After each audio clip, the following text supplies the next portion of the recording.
we'll go ahead and get started. My hope that we can get through these fairly quickly because the subcommittee is meeting after us. So the first bill, my intent is to go down the agenda that Pat's handing out. And so the first bill, Senate Bill 2131, we've passed this bill certainly the last 2 years, I think. This is Senator Parker's bill. If you look at line 146, that's the language that the bottom line is support for an adult child who's incapable of self-support by reason of physical or mental disability.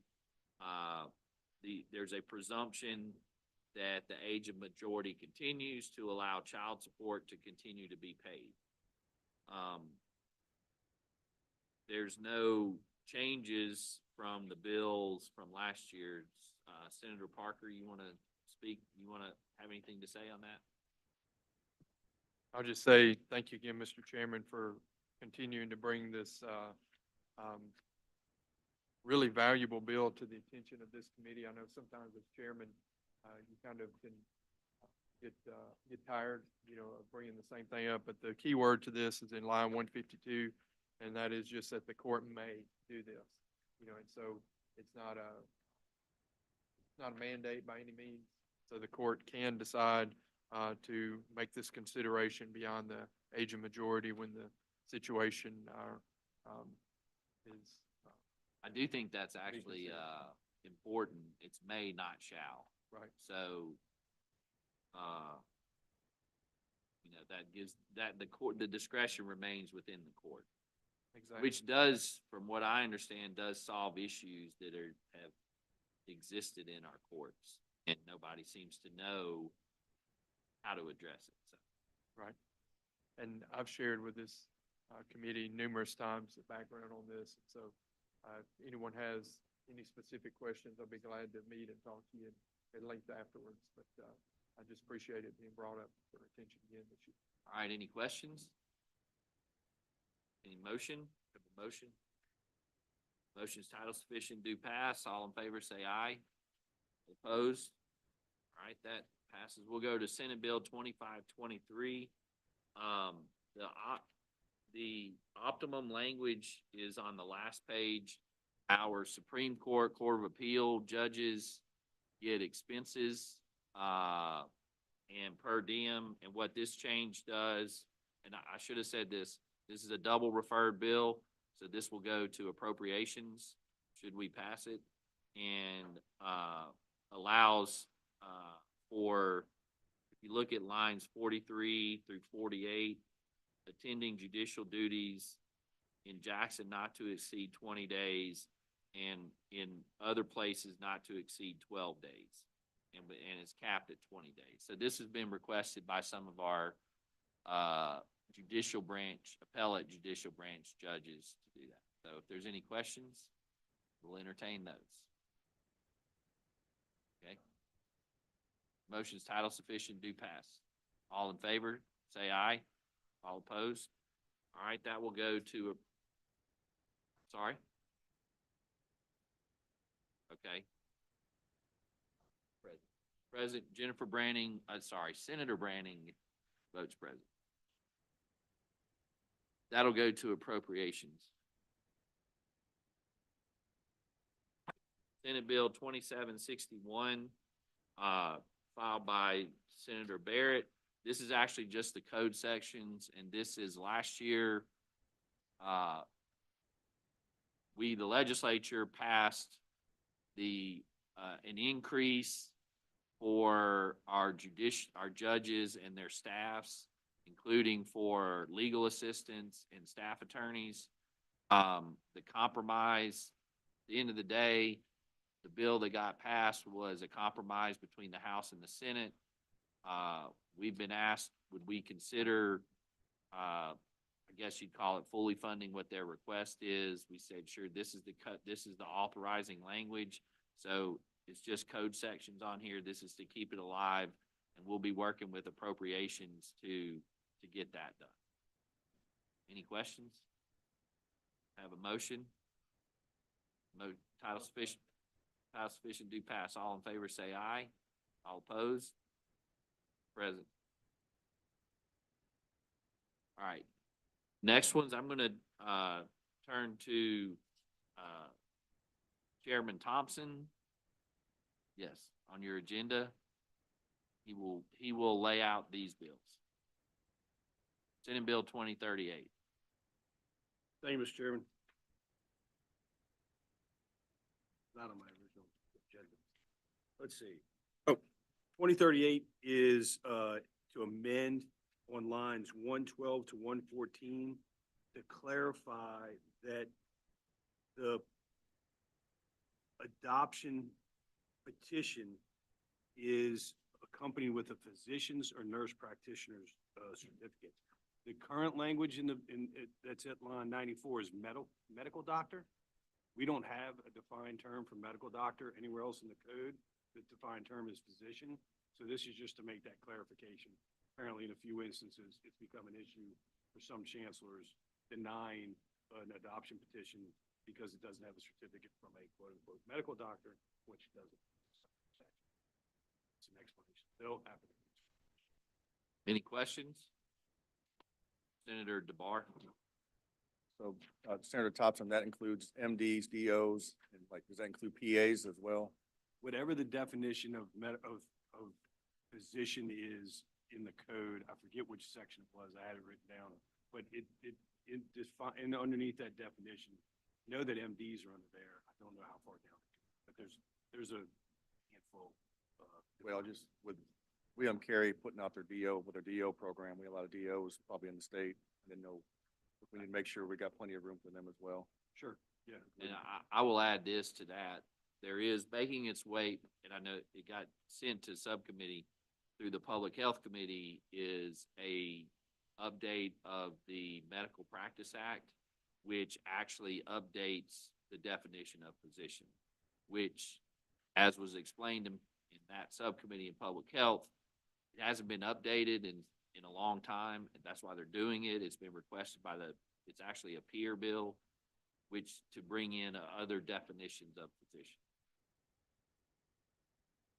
Yeah, Senator There are a couple of edits to the bill you're talking about that I've been in communication with Medical Licensure Board through another process. I think we're going to be able to get some small edits there. But to your question, that definition does include MD and DO in that statute. All right, any other questions? Do I have a motion? Title sufficient. Motion is title sufficient, do pass. All in favor say aye. Aye. All opposed? Carries. All right, Senate Bill 2261, Senator Thompson. Thank you, Mr. Chairman. Senate Bill 2261 is a request from the Department of from DHS. If you look on lines 50 through 52, this allows DHS to file a notice of a lien or a garnishment writ to a bank or other financial institution, using either certified mail or other approved types of communications allowed by the bank. What I've learned is that there is a system out there, I forget the name of it, that these banks that your larger banks subscribe to, that allows them to receive these notices electronically. You can imagine if you're a Chase or a Bank of America or another big bank, we have so many account holders.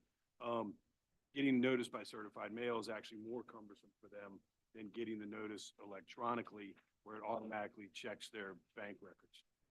So to know whether or not that they have an account there that would be subject to that writ. And then on lines 123 to 127, it clarifies, I would say,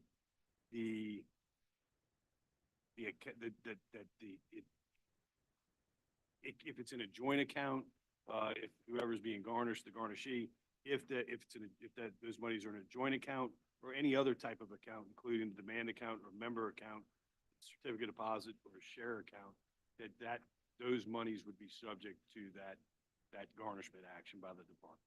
So it's basically to make it easier for the department to facilitate those withholdings.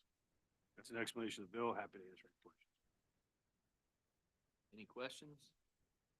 Have a motion? Title sufficient, do pass. Title sufficient, do pass. All in favor say aye. All opposed? All right, next, Senate Bill 2262, Senator Thompson. Thank you, Mr. Chairman. This is another department bill providing a clarification on when a modification order would be retroactive to. If you look on lines 66 through 70, from what I understand, there's some confusion right now as to when a modification order. For those of you who don't practice in the area, I've learned that you have a child support order out there, the non-custodial parent starts making more money, whatever, maybe less money.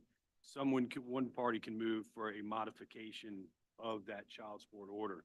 The question becomes, when would that modification be retroactive to? Would it be retroactive to when the non-custodial parents started making more money, or to when? So this clarifies that the retroactive modification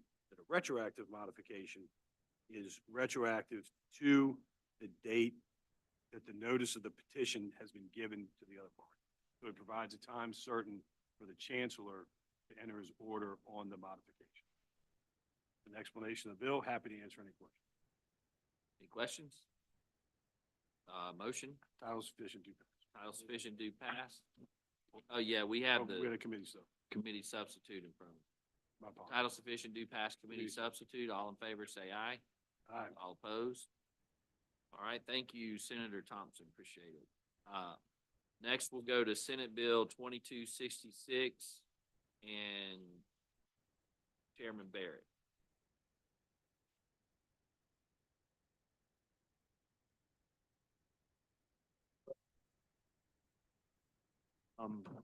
Thank you. Deals with the Mississippi Electronic Court Program. As most of you know in this room, the state of Mississippi, through its district attorneys or the Attorney General's office, whomever that may be, have free access to the Mississippi Electronic Court System. Subsection 2, which is line 15 through 17, provides that public defenders shall have free access to the Mississippi Electronic Court System records for matters involving indigent defendants. Obviously, these only pertains to clients in which there's been an appointed attorney and they do not have sufficient funds in which to pay for their filings. That's an explanation of the bill, Mr. Chairman. Any questions? All right, have a motion. Title sufficient, do pass. All in favor say aye. Opposed? That carries. All right, Senate Bill 2550. Senator Barrett. Yes, sir, Mr. Chairman. Under Senate Bill number 2250, and Mr. Chairman, I see the agenda says 2550, but I think the bill number is 2250. Sorry, that's correct. This is excuse me. Oh, No, sorry. no. It is 2550. well, sorry. There, I think the wrong bill is inserted in The- there. Yeah. Yeah, so what, I don't have it here, but Sorry, 25, what you have in your packet, that was, the bill that's in the packet. The agenda's right, 2550, which is Assistant District Attorneys and Criminal Investigators bringing the provisions forward. The bill that's in your packet says 2250. It's just a mistake in your packet. Yeah. So if you 2250 is a really good bill though. No shameless plug there. sadly, it's not on the agenda. 2550 is if memory serves me correctly, that is the code section that deals with assistant district attorneys throughout the state of Mississippi, and I think it's county by county. What this does is it provides a basis to bring forward that code section as the chairman is working on judicial redistricting. I think he has found it necessary to keep those slots open, so there may be some moving around if necessary. So what that does is open up the code section. I know myself, I had filed a bill for An additional assistant district attorney, Senator McClendon had filed one, maybe Senator Fillingame. This will bring forward that code section and allow the chairman to work through judicial redistricting. Mr. Chairman, that's an explanation of the bill, even though it's not in here. That's correct. Any questions? Good summary, by the way. Thank you. And we did do part of this last year, so that's the code sections are being brought forward. So, any questions? Have a motion? Title sufficient do pass. All in favor say aye. All opposed? That carries. I will announce for the committee that the full committee will meet Thursday and Tuesdays. You've noticed we have double referred bills, so there's no doubt that we will probably have some double referred bills. I know we've seen them. So we'll be taking those up along with the other stuff, but we will be meeting Thursday, and in 10 minutes will be the Senator McConn's subcommittee. So with that, rise and report. Thank you all very much. Appreciate it.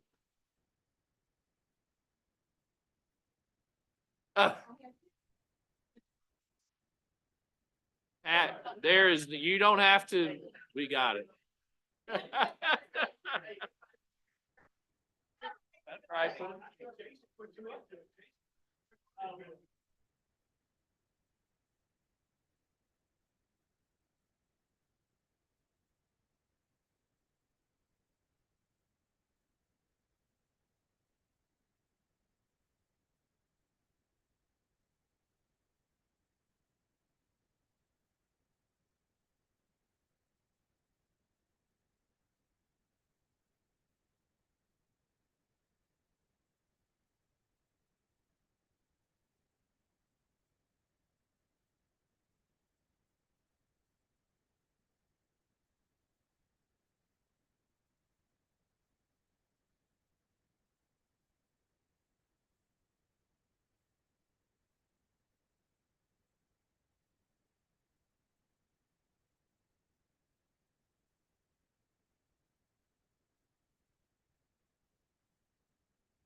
3 flights of stairs.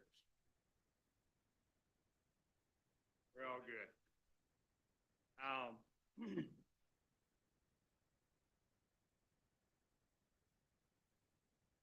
This will be hopefully a very simple meeting. We do have an agenda, 2037, 2536, 2747, 2764, and 2549 are all on there. Pro Tem, I'm gonna let you start us off 2549. Give me a moment while you're doing that. You ready? All right, thank you, Mr. Chairman. In 2019, in the legislative session, we passed the bill 2827, and we changed the filing fee for recording land deeds from $10 to 25 cents. I mean, to $25 from $10 to $25. And anyway, but we failed to change the fees associated with recording land deeds tied to land sold for taxes. So all this is doing is conforming to the other and make it from $10 to $25 to conform with the other. Senator Kirby, I believe there's also going to be an amendment from that, if I remember correctly, just for the title. Did you get, Okay. did you get that? I don't think, you got it? Here it is right here, Senator Kirby. If you want to, before we vote on everything on that and go further questions, The proposed committee sub, Mr. Chairman. you are, yes. Well, that's not the committee sub there. So the motion, I believe, would be to conform the title to the House bill. So there's currently a title on the House bill which says that we're conforming the requirement, the filing fees to that pursuant to the code. So the motion would be, I believe, to conform the title to that Conform the title. off of House Bill 899. Yes, sir. I didn't know anything about that.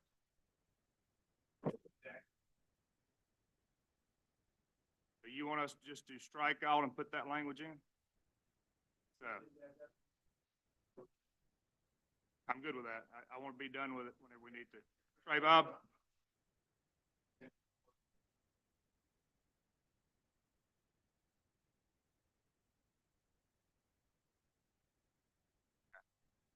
So then the motion will be a strike all and adopt that language.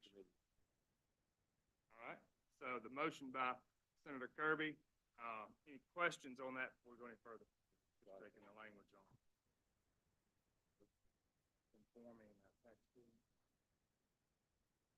They're currently charging $10 per file, conform it to $25. So the proper motion, committee sub strike.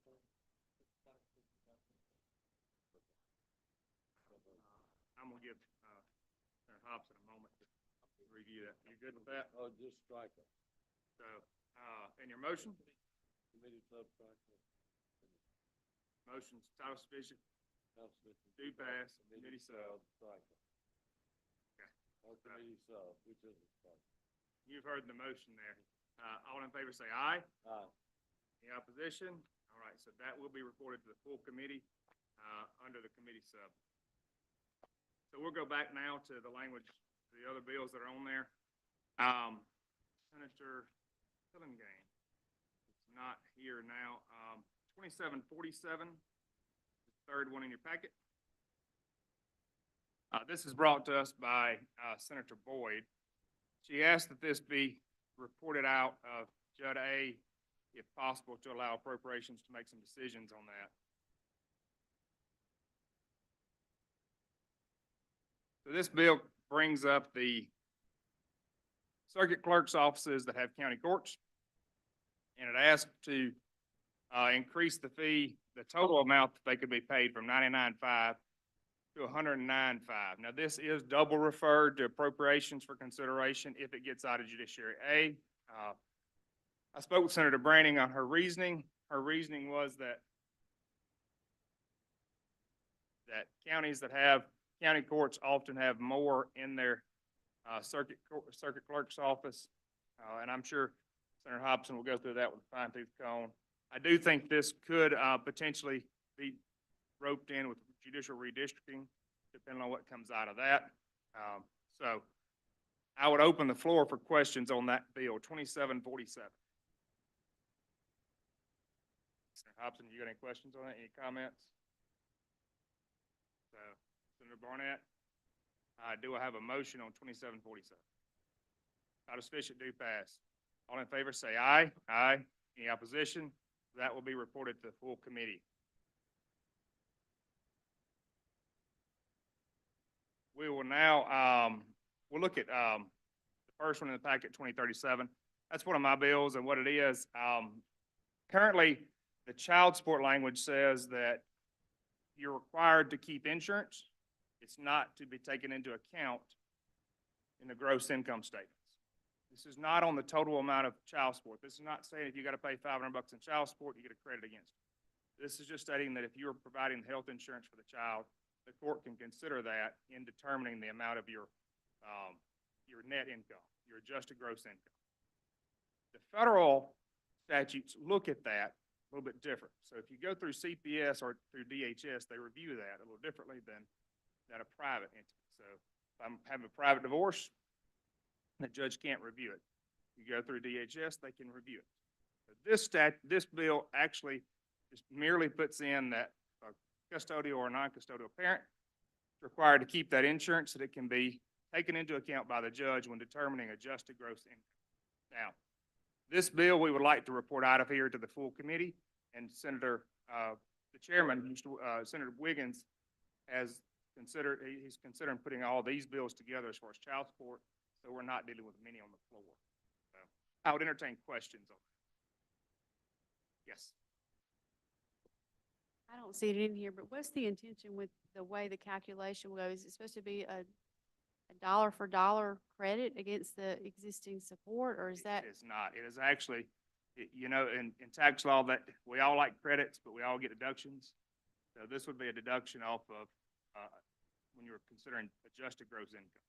Okay. So if you're paying $250 a month for insurance, it's going to come off your $2,000 a month gross income, and then you would multiply that times 14% for one child. Okay. Thank So it you. would not be a dollar for dollar credit. And the court does not have to consider that. It is just a factor the court can consider when determining child support. So does that answer that question? Senator Barnett? Senator Kirby? Any questions? Do I have a motion? We have a title sufficient to pass. All in favor say aye. Aye. Any opposition? Okay. The next one on your agenda is going to be 2536, and there's a proposed committee sub in there. As we all know, with the potential for problems that have happened over the last few years with the state monies, we've done very little, unfortunately, to really rein in some accountability measures. This is an attempt for some accountability measures to go into place and to make our reporting requirements on April 15th consistent across the board. Nonprofit corporations are not required on April 15th to file a simple annual report, which we all do if you have a corporation or an LLC, whatever it may be, that says, I'm still in operation, this is still my registered agent, still my address. We're actually asking in this bill to make nonprofit corporations to become subject to the same reporting requirement that every other corporation, LLC partnership is. The only difference is there will be a question. We've worked with the Secretary of State's office to work through this. I believe we have individuals here from that office. We've got a question in there that says a statement as to whether it's received public funds and a listing of a government entity it received it. Not how much, not what you did with it. Did you receive state funds? You would check yes, state the entity that you received it from, the agency. And then from that point forward, we would be allowed to go and pull any agency records as to what they gave them, that kind of stuff, what they did with it. Because the agency then becomes responsible for the delivering of that funds out and about. So first off, we're making nonprofit corporations become subject to the reporting requirement on April 15th, and then requiring them to state, did you receive state funds? If so, which agency? All the bill is aimed at doing. In the past, you've seen bills that said, how much did you receive? What did you do with it? Write a narrative. We don't want to do all that. We just want very simple, same thing that's on the Secretary of State's website now. And like I said, we do have them in the chamber if you, or in the room if you'd like to discuss it with them. So I'd entertain questions, yes. Will the same dissolution, I guess, will the dissolution section apply to nonprofits as it does for the for-profits? In other words, if they don't file the annual report, then the Secretary of State can administratively dissolve these nonprofits? You can go to the back and you'll see in 163, it defines public funds. And if you flip it on over to the end of the bill, it does state that a corporation that does not deliver an annual report to Secretary of State within 60 days after it's due, would be considered to be late, and it could be subject to dissolution just like any other entity. Thank you. Any other questions from anyone on that? Senator Hobson? Title sufficient, do passes the motion. Committee sub, all in favor, say aye. Aye. Any opposition? All right. So, that leaves manufactured homes, the creating an affidavit of. I really am not as fluid on that bill as I would like to be. That is Senator Fillingane's bill. And let me step right here and make sure he's not here.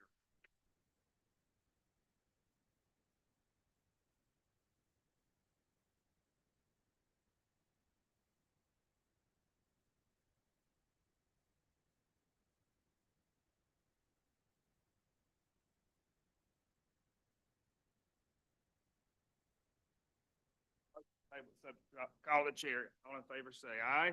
Aye. All right. Do I have another motion? Motion's rising for. Thank you all for being here. Hopefully we won't have to meet again, but if we do, it'll be for Senator Fillingham. Thank you all.